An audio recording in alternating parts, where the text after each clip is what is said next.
কিভাবে দিব? এখন হবে আসল মজা। চল চোরটাকে ধরাই দি। ঠিক আছে চল।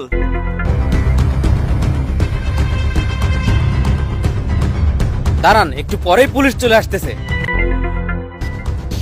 ম্যানেজার সাহেব, এখানে মনে হয় খুব বড় আকারের কাহিনী ঘটতেছে। মানে?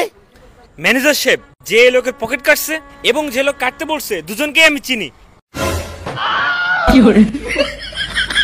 কি বলতে চাচ্ছেন আপনি? ম্যানেজার সাহেব, এখন আমি চোর ধরে নিয়ে এসেছি, দাঁড়ান। ওই ওই ওই, এই শালা কোথায় যাচ্ছিস? খেলা শুরু করছিস, খেলা শেষ করবি না? আই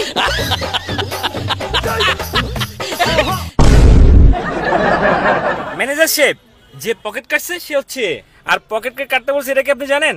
না, কে সে? এই হচ্ছে সেই নাটক বস। ও নিজেই ওর নিজের পকেট কাটতে বলছে। কি? এই নাটক তোর সাজানো ছিল? কিসের জন্য এই কাজ করলি?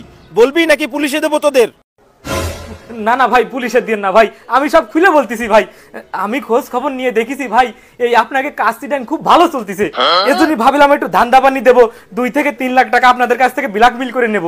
তা তো আর হলো না ভাই। কি ব্ল্যাকমেল করে 2 থেকে 3 লাখ টাকা নিবি? তোদের মতো লোকদের তো হাজতে দেওয়া উচিত। এই তাওহিদ, ধর ওদের, ধরে পুলিশে দিয়ে আয়। ভাই এবারের মতো মাফ করে দেন ভাই, এই কাজ আর কোনোদিন করব না ভাই। পুলিশের দিন না ভাই, ভাই মাফ করে দেন ভাই।